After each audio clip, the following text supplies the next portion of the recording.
Denny Darko mengungkap misteri di balik momen saling sindir yang dilakukan oleh Chandrika Chika kepada Tarik Halilintar dan Fuji yang kini sudah resmi jadi pasangan.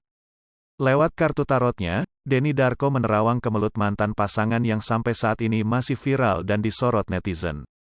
Kartu pertama yang dikeluarkan adalah The Justice.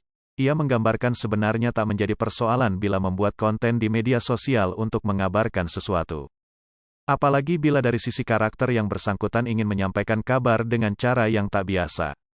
Mungkin ada yang suka berkomunikasi lewat konten, bukan bicara langsung misal lewat telepon atau langsung, bener gak suka sindir-sindir di sosial media? Gak popo selama tidak menyinggung sosial masyarakat. Jelasnya di kanal YouTube-nya, Senin, tanggal 18 April tahun 2022. Kartu kedua, The Lover. Denny Darko menyoroti raut muka Chandrika Chika yang berubah total saat ditanya Deddy Corbuzier soal, apakah dirinya dibuatkan konten selama berpacaran. Menurutnya, Chika saat itu langsung kena mental, meskipun Chika mengaku tak suka untuk dibuatkan konten.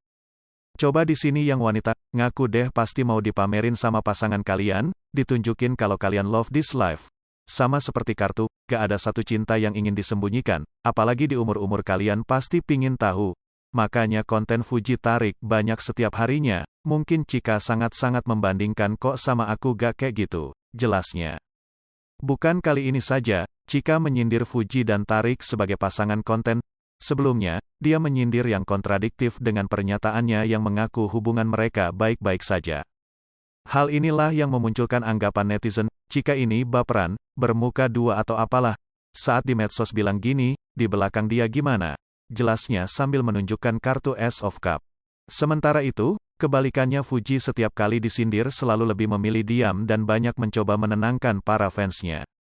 Sifat yang sama ditunjukkan dari kartu tarot The Hierophant, di mana di balik sifat diamnya membuat orang-orang yang benci atau tidak suka akan semakin dijadikan senjata dan diserbu lagi.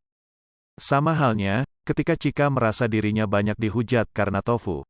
Padahal di balik itu jauh sebelumnya ada permasalahan di masa lalu, orang-orang yang merasa kurang cocok dengan Chika tapi mendiamkannya, tapi saat keluar, melegalitaskan orang-orang untuk menyerang Chika, jelasnya.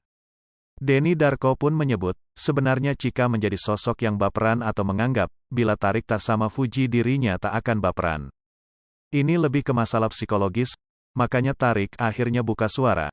Padahal, karena sudah waktunya untuk membalas, sekarang alih-alih mendapat simpati, Chika malah diserang jadi blunder baginya, jelasnya. Hai pemirsa Sri Popo TV, jangan lupa komen, like, dan subscribe, serta tonton